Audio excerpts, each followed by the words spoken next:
Hey y'all, let me tell you about the wildest summer of my life, when I walked into a fancy mansion in Buckhead, Atlanta, thinking I'd just be scrubbing floors, and ended up in the middle of a corporate conspiracy, a courtroom showdown, and most importantly, a little boy's heart.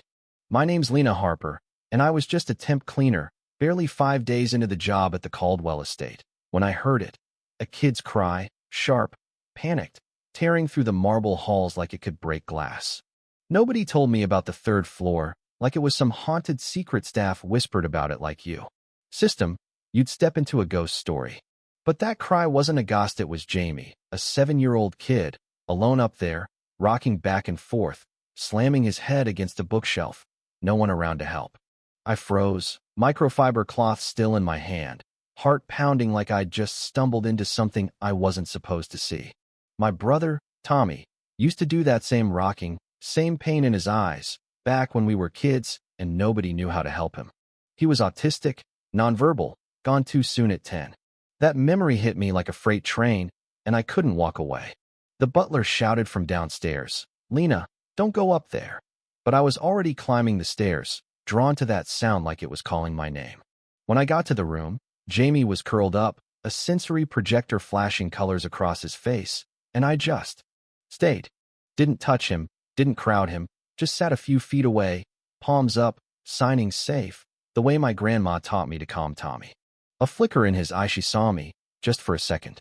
Then, boom, this guy storms in, all tailored suit and fury. Nathan Caldwell, Jamie's dad, looking like he could snap the doorknob in half. "What the hell are you doing?" he barked, clutching his phone like a weapon. I stammered. I heard him crying, "Sir," thought he was in trouble. He told me to back off, but when he tried to grab Jamie, the kid lost it, screaming, kicking, pure panic. Nathan froze, muttering, "What's wrong with him?" I stepped in, soft as I could, and Jamie just collapsed into my arms, like he'd been waiting for someone to see him. The room went dead quiet. Nathan stared, stunned. "How'd you do that?" I shrugged, still holding Jamie. "Just listened, signed a little." Me brother was like him. He blinked, like I'd spoken another language. "You're not a therapist?" "Nope, just a cleaner."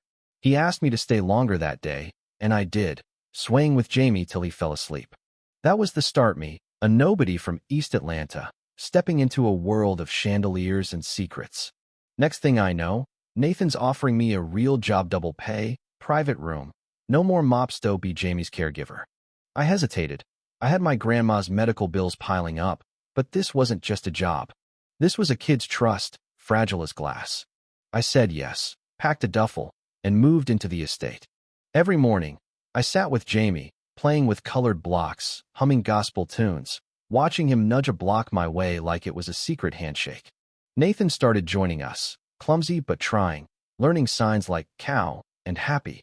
One day, Jamie pressed a cow figure into the sand, and Nathan laughed, real soft. "He's getting it." I smiled, "So are you." But trouble was brewing.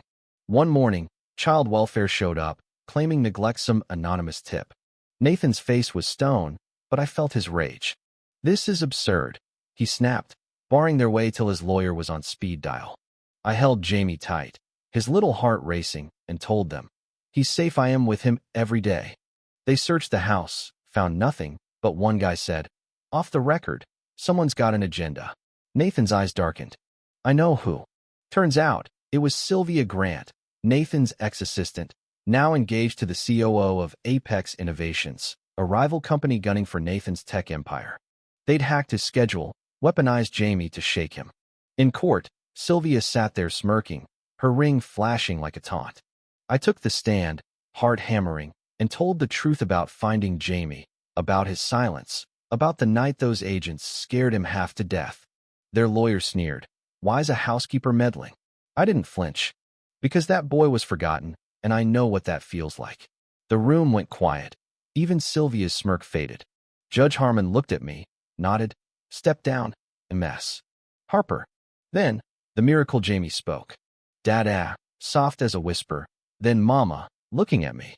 Nathan's knees hit the floor, tears in his eyes. I stood back, crying too, watching a father and son find each other again. The court threw out Apex's case, called them out for abusing the system. Judge Harmon said my actions were the highest moral standard. Sylvia stormed out, face white as a sheet. Back home, the house felt alive, pancakes sizzling, Jamie signing happy, Nathan loosening his tie, smiling. A letter came from the judge, nominating me for a state advisory board. I saw a bigger fight, kids like Jamie, overlooked, needing someone to show up.